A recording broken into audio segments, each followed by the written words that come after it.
kita selanjutnya akan masuk pada sesi tanya jawab. Saya yakin sudah banyak rasa penasaran dari seluruh peserta. Nanti caranya silakan peserta raise hand. Nanti saya akan memilih siapa yang akan bertanya. Nah, ini sudah banyak yang raise hand. Ini di layar saya banyak sekali. Saya akan langsung mengambil atau mempersilakan 5 teratas. Yang pertama nanti ada Ibu Nana, kemudian ada M. Syafaat, kemudian ada Nur Fajriani, dan ada Anang Antek. Yang pertama saya persilahkan kepada Bu Nana.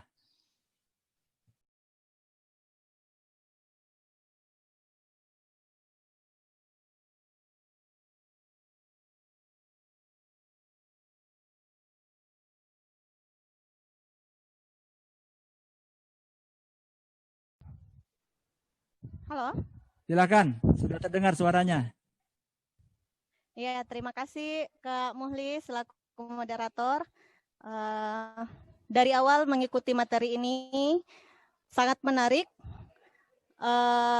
memberikan pesan kepada generasi muda untuk menyelamatkan lingkungan, baik itu dengan ikut melestarikan satwa, tumbuhan, menanam pohon, dan juga mengurangi sampah plastik. Dan insya Allah sebagai guru, kami akan meneruskan kepada peserta didik kami di sekolah tentang informasi yang diperoleh pada webinar ini. Dan sekedar informasi bahwa kebanyakan juga dari siswa kami mengikuti webinar ini. Selanjutnya izin bertanya kepada Bapak Endro. Ya, dalam upaya ikut melestarikan tumbuhan langka atau asli Indonesia, jika kami mau membuat tanaman koleksi di halaman sekolah, kira-kira jenis-jenis langka atau jenis-jenis asli apa yang cocok ditanam di daerah saya, di Bone, Pak, Sulawesi Selatan, karena menurut saya ini sangat bagus untuk pendidikan, dan di mana kira-kira kami bisa mendapatkan bibitnya. Ya, cukup sekian dari saya. Mohon petunjuk dari Bapak Endro. Terima kasih. Assalamualaikum warahmatullahi wabarakatuh. Waalaikumsalam. Makasih Bu Ana. Kita lanjut dulu kepada penanya berikutnya, Pak Muhsafaat. Silakan kepada Pak Muhsafaat. Mana nih? Kelihatan, Kang? Sudah kelihatan? Silakan. Sudah kedengaran? Sudah, silakan. Oke. Assalamualaikum warahmatullahi wabarakatuh. Terima kasih Kang udah mempersilahkan kepada saya dan memberikan waktu untuk bertanya. Mohon izin perkenalkan, nama saya Muhammad Syafaat dari alumni SMK Kehutanan Negeri Makassar. Mohon izin, sekarang saya berkuliah di salah satu universitas di Jogja, Universitas Gadjah Mada. Mungkin langsung aja pertanyaannya. Yang pertama, terkait... Satu saja ya pertanyaannya. Ya, setiap ekosistem selalu memiliki daur energi yang bergerak konstan. Nah, setiap karya hayati selalu memiliki sumber akar evolusi yang sama. Tetapi bagaimana bisa di tempat terdapat berbagai macam vegetasi? Apa yang terjadi pada satwa liar jika ada spesies yang mengalami ledakan populasi? Mungkin satu lagi Kang, bisa ya Kang? Satu ya, biar kita berbagi kepada yang lain. Siap Kang. Terima kasih. Ini pertanyaannya ditujukan kepada Pak Nunu apa? Mungkin nanti bisa Pak Nunu dan Kak Willy ya membantu menjawab. Kak Endro juga. Kang. Kita lanjut kepada penanya berikut. Kita akan buka 5 orang pada sesi ini. Kepada Pak Anang Antek, dipersilahkan. 1 pertanyaan. Siap, Pak. Baik, Assalamualaikum warahmatullahi wabarakatuh dan selamat siang. Perkenalkan, nama saya Saktiana Mulya Nugraha, alumni SMK Kehutanan Negeri Makassar tahun 2018. Saya berdomisili Provinsi Sulawesi Tenggara, Kota Kendari. Baik, Pak. Saya ingin menanyakan sesuatu pertanyaan. Saya ingin bertanya, Pak, bagaimana cara mengatasi kejahatan lingkungan hidup yang ada di sekitar kita secara kenyataan? Baik, terima kasih. Itu saja pertanyaan saya, Pak. Assalamualaikum warahmatullahi wabarakatuh. Terima kasih. Selanjutnya kita ke Reski Sahbina. Silakan.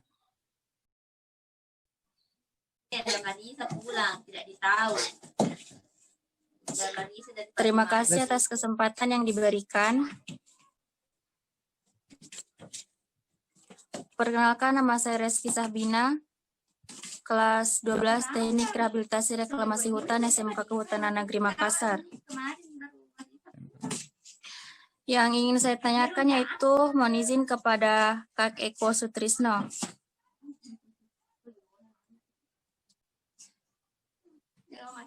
Seperti yang kita ketahui, ada beberapa cara daur ulang sampah plastik daratan yang bisa kita lakukan seperti ecobricks, melakukan daur ulang seperti tas, atau keterampilan berbahan plastik seperti lainnya. Itu merupakan pengolahan sampah plastik yang ada di daratan. Yang ingin saya tanyakan adalah, apa solusi yang dapat kita lakukan terhadap pengurangan sampah plastik yang ada di perairan atau di lautan? Sekian, terima kasih. Terima kasih. Kita lanjut penanya terakhir pada sesi ini kepada Ayu Paridah. Disilakan kepada Ayu Paridah.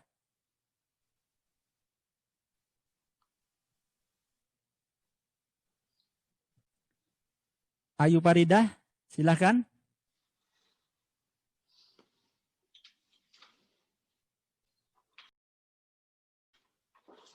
Ada? Kalau tidak ada, saya alih ke Nurasikin. Pada Nurasikin, silakan.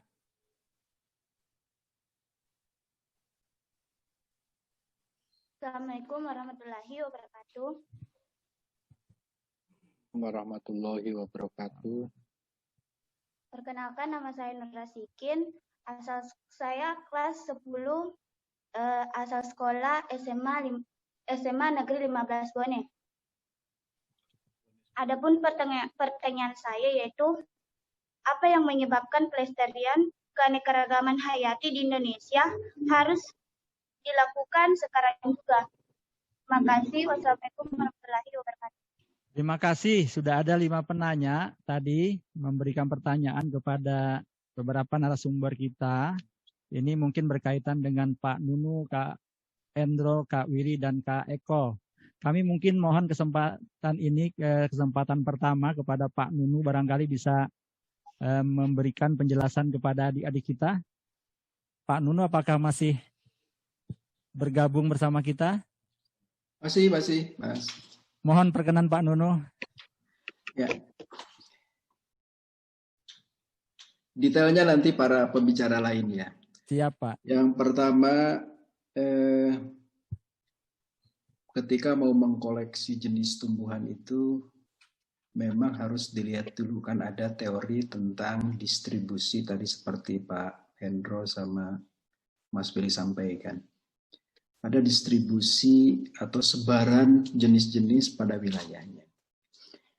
Itu juga harus diperhatikan. Kemudian di mana dapat bibit, nah nanti Ibu guru saya kira bisa di daerah mana tadi ya, Bone ya. Saya kira bisa berkoordinasi dengan balai das tempat ya, karena kita punya pusat pembibitan permanen ya, kemudian ada kebun bibit desa dan lain-lain. Saya kira itu bisa dikoordinasikan dengan balai das tempat. Kemudian dari Muhammad Safaat, konsep kelola wildlife management itu carrying capacity ya. Jadi kita harus mengetahui daya dukung habitatnya gitu.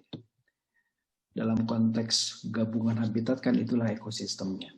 Integrasi antara spesies dan lingkungan biotik abiotik. Jadi kalau misalnya terjadi peledakan populasi, secara regulasi juga sudah diakomodir itu. Ya, jadi di konteks wildlife management, teorinya ada yang disebut dengan pemanenan kepadatan populasi. Nah, di aturan kita di PP 13.1994 diatur instrumen perburuan satwa buru, gitu ya. Jadi ketika misalnya, oh babi hutannya meledak nih populasinya, kemudian dianalisis kenapa terjadi peledakan, oh karena misalnya top karnivornya sedikit, misalnya gitu. Kemudian dianalisis daya dukungnya, oh kalau babi di hutannya terlalu banyak, maka akan berpengaruh terhadap ruang gerak spesies lain misalnya kayak gitu. Sehingga pemanenan kepadatan populasi bisa dilakukan dengan instrumen yang sudah diatur di peraturan perundangan. Hanya saja ketika akan melakukan pemanenan kepadatan itu harus ada rekomendasi saintifik dari LIPI, gitu ya. Kemudian penanganan kejahatan lingkungan hidup dan kehutanan, adik tadi saya lupa namanya. Kita sudah punya portal pengaduan kejahatan lingkungan hidup dan kehutanan. Silahkan di googling atau bisa dilihat di media sosialnya KLHK, ya, platform IG saya kira dan beberapa platform lain kita sudah posting portal pengaduan, layanan pengaduan untuk kejahatan lingkungan hidup dan kehutanan, gitu ya. Kemudian yang keempat memang isu marine litter, ya, atau dengan pengelolaan permasalahan sampah di lautan menjadi cukup strategis untuk dilakukan percepatan penanganannya, ya, karena ini juga menjadi atensi seluruh dunia internasional. Kemudian yang terakhir, awareness saya kira itu menjadi penting ya untuk kita semua sebagai langkah dasar bagaimana membuat strategi dan pengelolaan biodiversitas kita sehingga ancaman kemudian pressure terhadap biodiversitas kita juga akan menurun gitu. Jadi yang penting kesadaran diri kita, kemudian aksi sekecil apapun gitu ya yang bisa dilakukan untuk mengkonservasi biodiversitas kita. Sementara itu Pak Moderator, Pak Muhlis. Terima kasih Pak Nunu, saya kira cukup lengkap jawaban dari beliau. Tadi Bu Ana mau mendapatkan bibit, sudah bisa menghubungi kantor kehutanan ya BPDAS di Sulawesi Selatan. Dan tadi juga pertanyaan dari Kak Sapaat ya, Adik Sapaat tadi, dan juga Anang Antek dari Kendari sudah terjawab.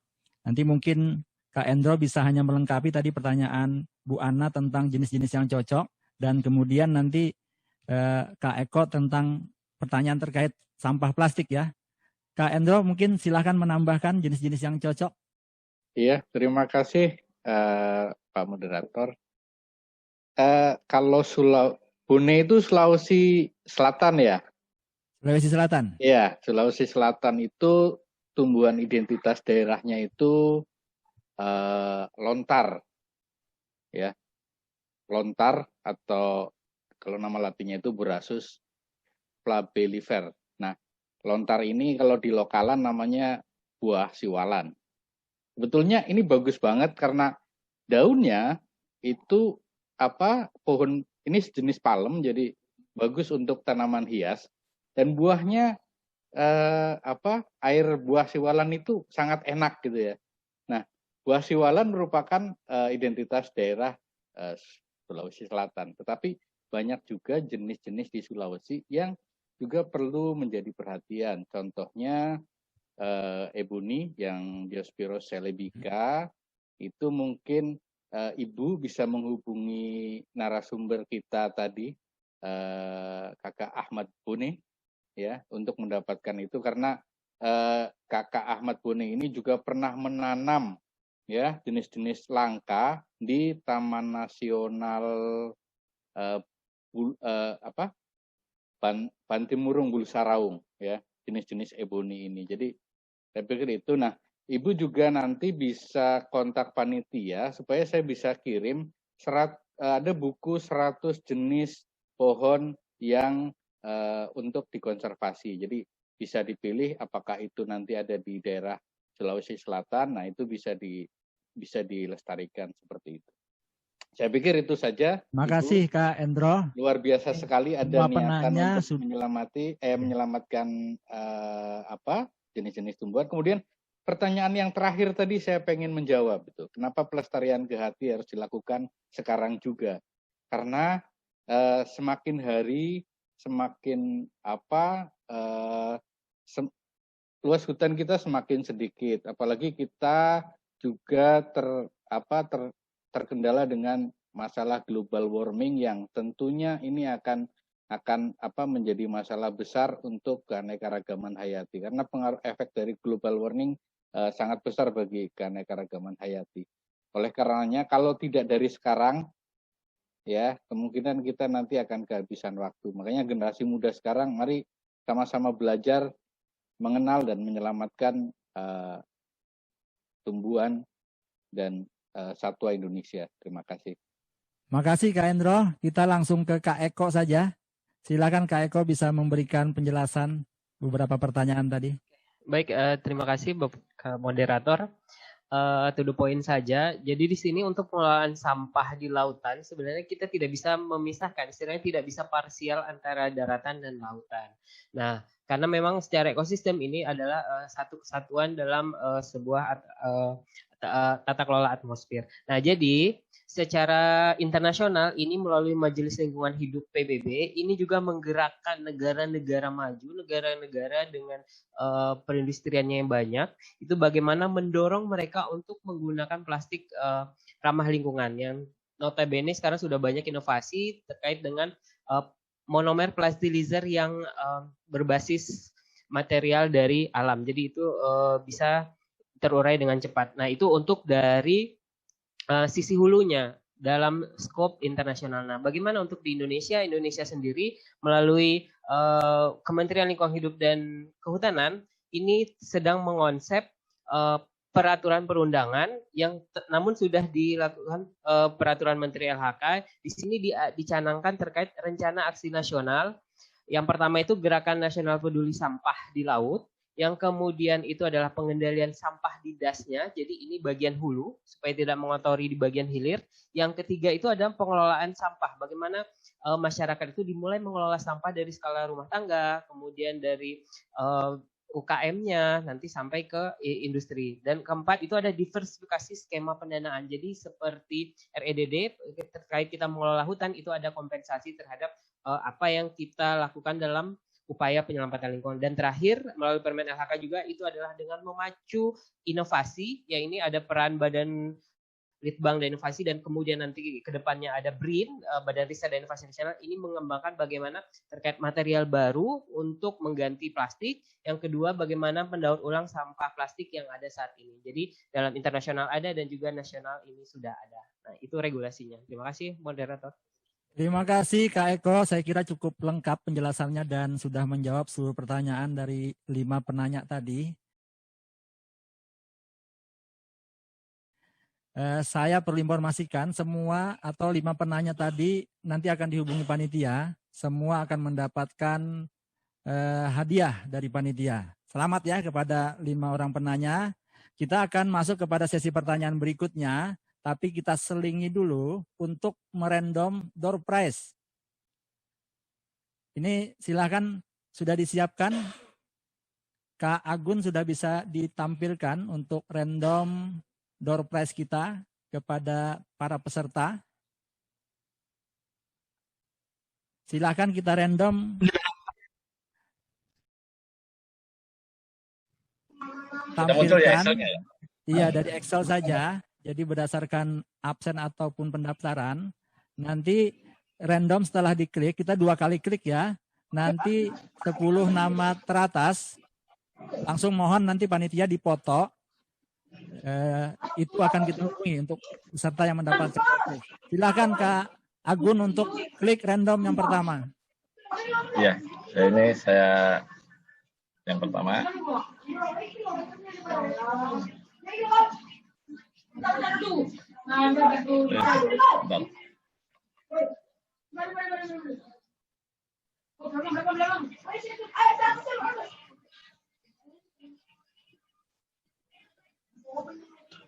Ini yang 10 pertama. Ini 10 pertama ya.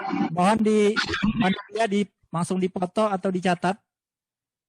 Ini selamat kepada 10 peserta yang mendapatkan door prize untuk sesi random yang pertama. Silakan sekali lagi boleh di random untuk 10 nama berikutnya. Mohon dicatat. Nanti panitia akan menghubungi via email atau nomor WA yang sudah terdata.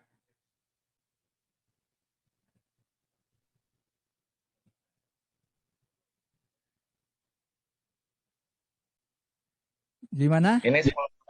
Sudah ada yang 10 kedua? Sudah 20.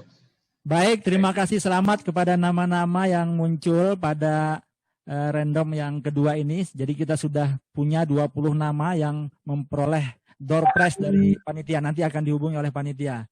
Baik, Bapak Ibu adik-adik sekalian, kita akan masuk pada sesi pertanyaan yang kedua atau sesi pertanyaan yang terakhir. Kami persilahkan kepada adik kita Nurul Fitri. Nurul Fitri, silahkan. Adik Nurul Fitri yang sudah, ya silahkan. Jadi pertanyaan saya, Assalamualaikum warahmatullahi wabarakatuh. Perkenalkan, nama saya Nurul Fitri dari UPTD SMA Negeri 1 Sinju Utara. Pertanyaan saya, semakin lama bantak hewan-hewan langka mengalami kepunahan karena diburu oleh oknum-oknum yang tak bertanggung jawab. Bagaimana langkah pemerintah agar hewan-hewan tersebut masih bertahan di tengah kepunahan? Terima kasih. Wassalamualaikum warahmatullahi wabarakatuh. Terima kasih, Adik Nurul Fitri. Selanjutnya penanya berikutnya ada Dewi Setiawati. Kami persilahkan kepada Dewi Setiawati. Silakan dibuka mikrofonnya.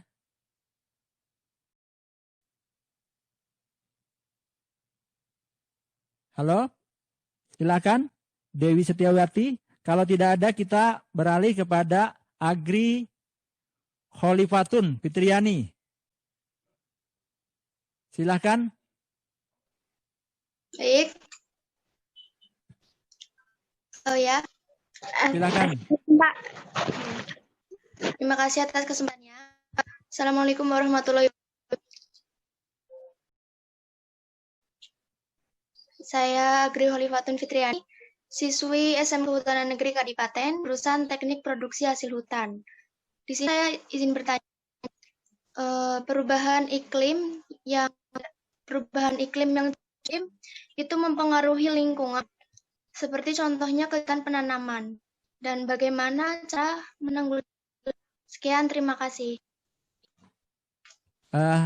Tadi saya kurang mendengar pertanyaannya di akhir. Mudah-mudahan para narasumber bisa diulang. Perubahan iklim.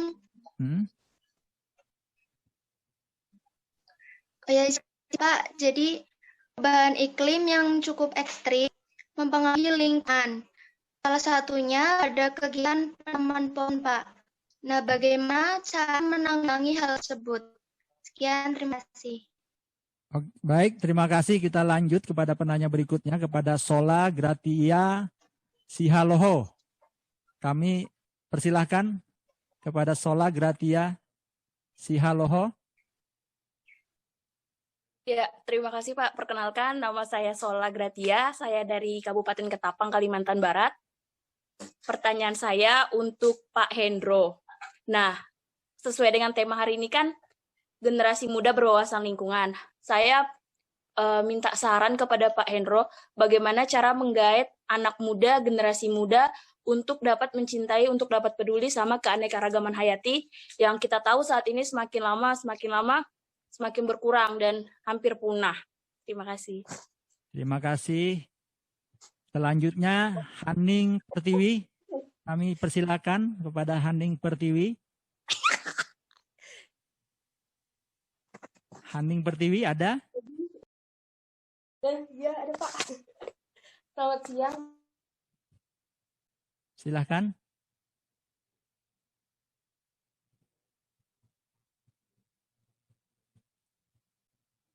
Haning Pertiwi, silahkan. Dibuka mikrofonnya. Ya, selamat siang semuanya. Saya Haning Pertiwi dari Ketapang.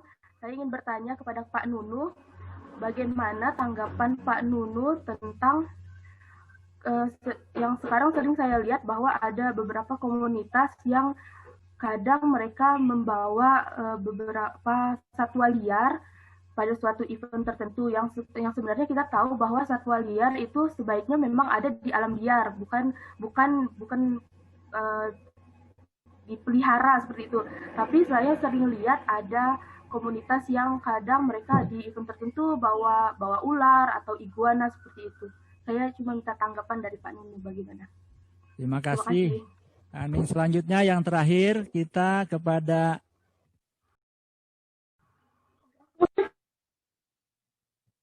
Muhammad Aswir. Ya, Kak. Silakan. Ya, bismillahirrahmanirrahim. Assalamualaikum warahmatullahi wabarakatuh. Bisa didengar, Kak?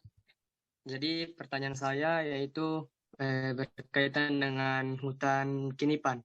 Jadi pertanyaan saya, Kak, bagaimana tanggapan pemerintah mengenai masalah hutan Kinipan yang saat ini sempat viral?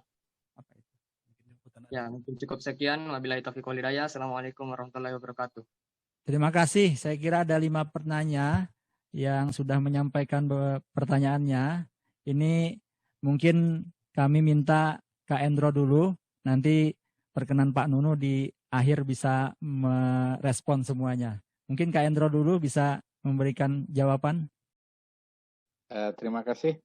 Tadi pertanyaan dari yang di Agri tentang iklim. Jadi memang perubahan iklim ya, pemanasan global menyebabkan pengaruh terutama pada tumbuhan. Itu menyebabkan bergesernya reproduksi tumbuhan. Contohnya seperti di Kalimantan itu, di hutan Kalimantan itu ada yang namanya buah raya.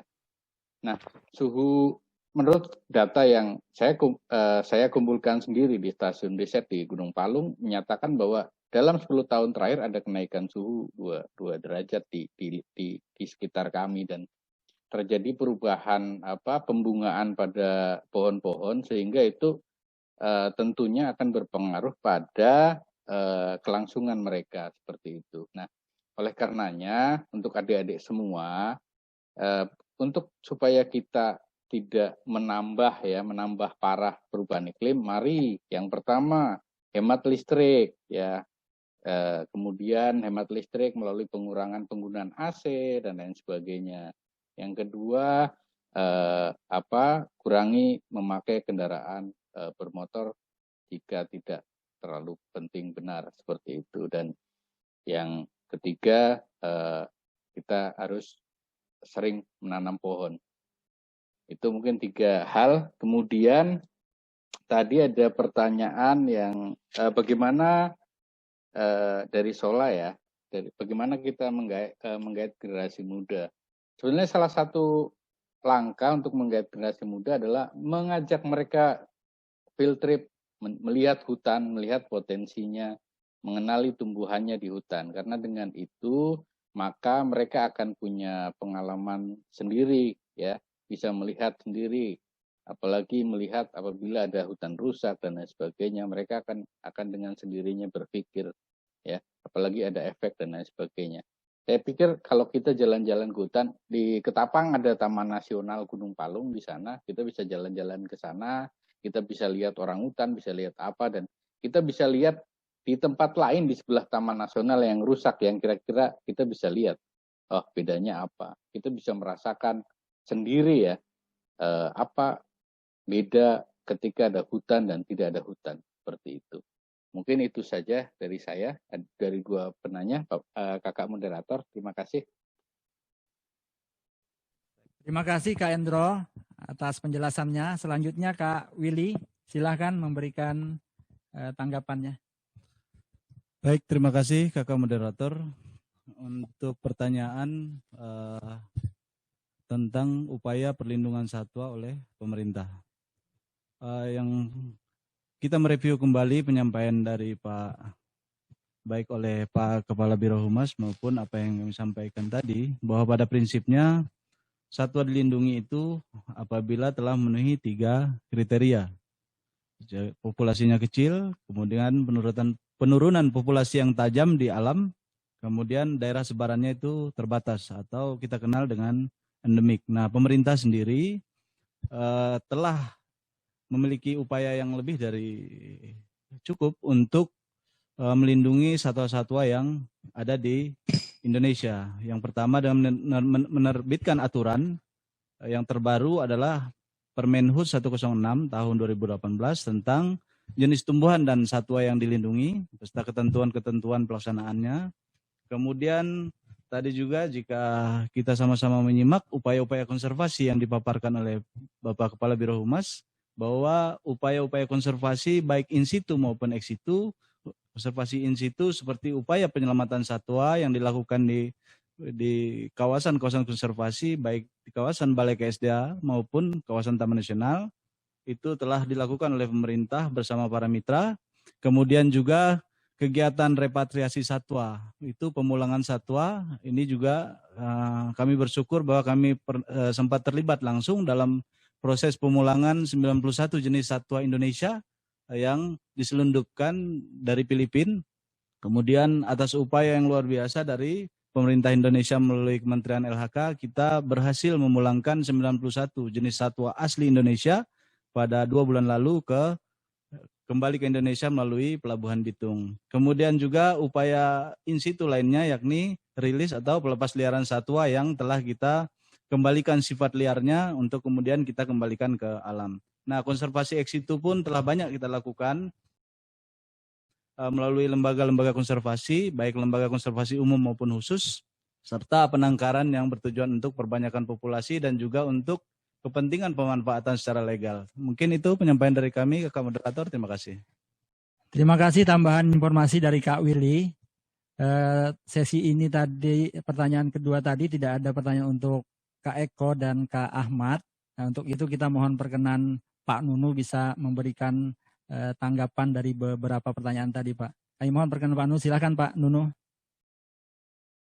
Terima kasih. Saya kira udah lengkap tadi dijawab. Hanya saya ingin menambahkan sedikit.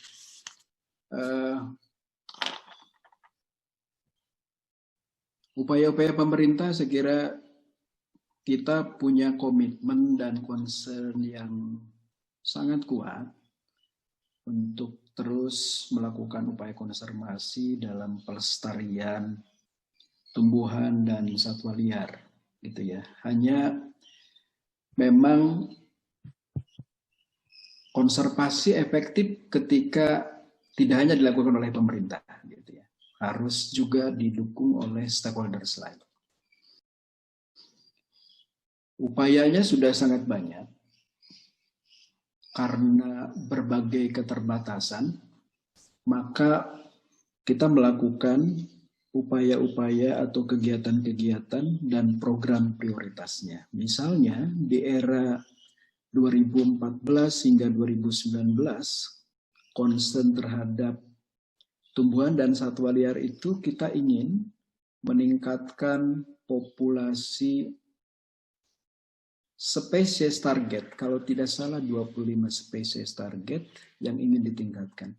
Sehingga pergerakan di tapaknya juga jelas, mereka menetapkan site-site monitoringnya, termasuk juga jika rawan terhadap spesies, misalnya badak, maka juga dilakukan anti-poachingnya. Kita membuat Rhino Protection Unit, untuk orangutan juga dibuat Orangutan Protection Unit, gitu ya. Jadi bagi wilayah-wilayah tertentu yang wildlife crime-nya tinggi juga dilakukan anti-poaching unit. Termasuk Direktorat KKH juga membuat tim rescue-nya, gitu ya. Jadi tidak usah diragukan bahwa program pemerintah concern dan komitmen untuk melindungi itu hanya memang membutuhkan dukungan semua pihak, termasuk adik-adik sekalian ini sebagai penerus generasi selanjutnya. Kemudian yang perubahan iklim, bahwa pemerintah memang punya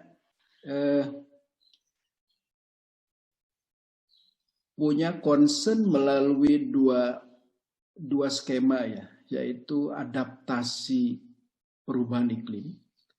Yang kedua dengan mitigasi perubahan iklim. Ini di Direktorat Jenderal PPI ada 2 direktorat yang punya concern yang sama.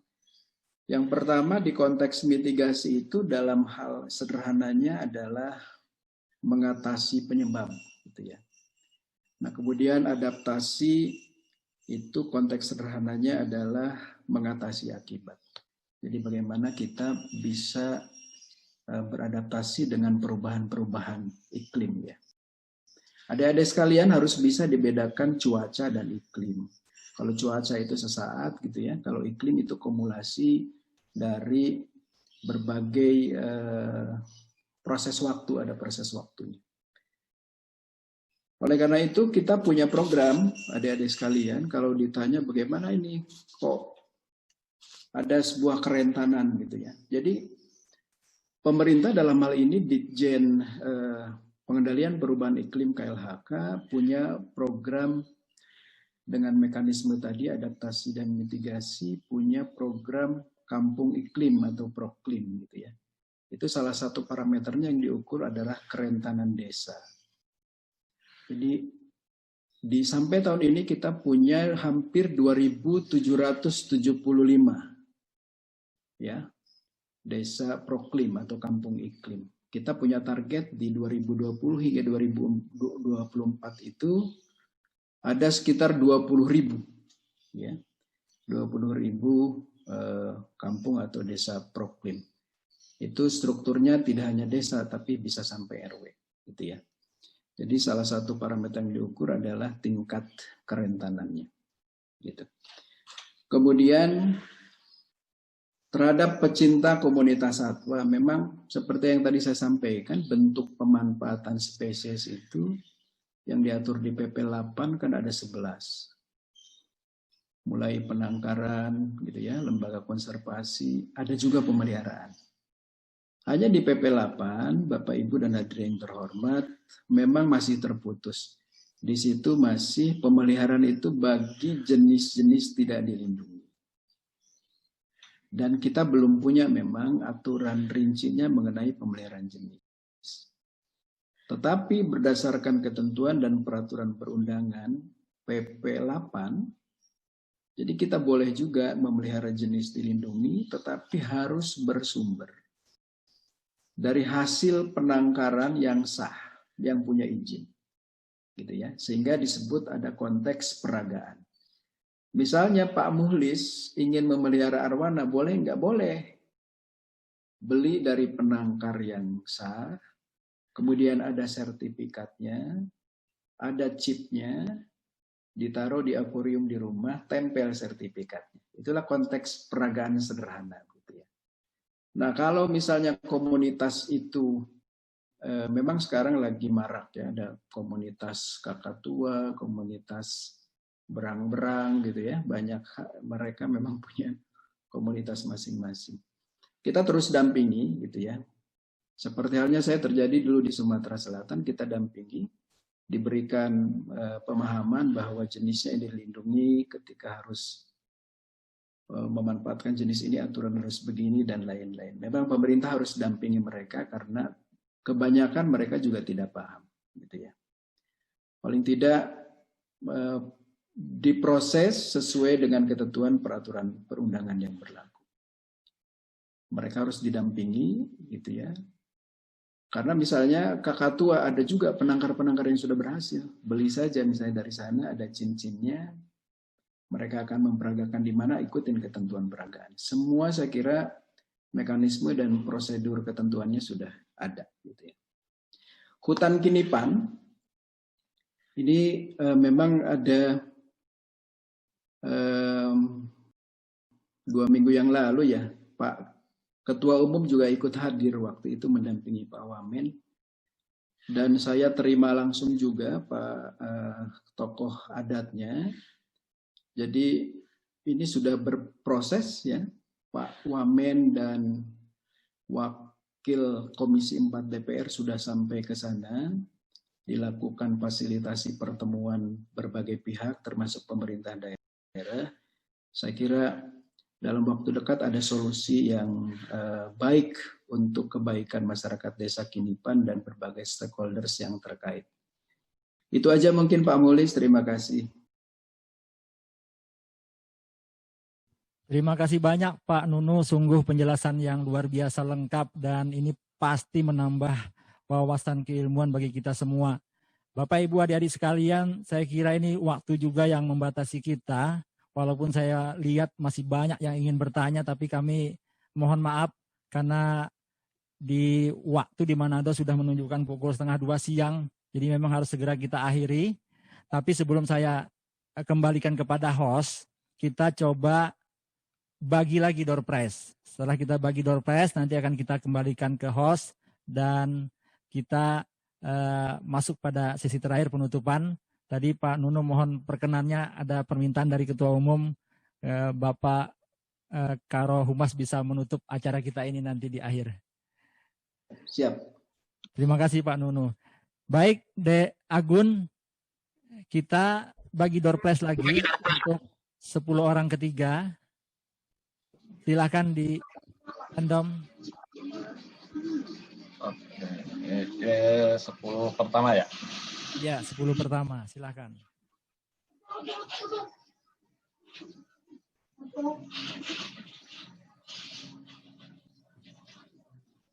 Ini hasilnya ya? Ya, ini Baik, hasilnya. terima kasih, selamat ini kepada nama-nama yang sudah terpilih pada 10 orang ketiga.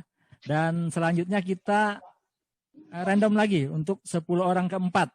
Yang terakhir ini. Silakan De Agun.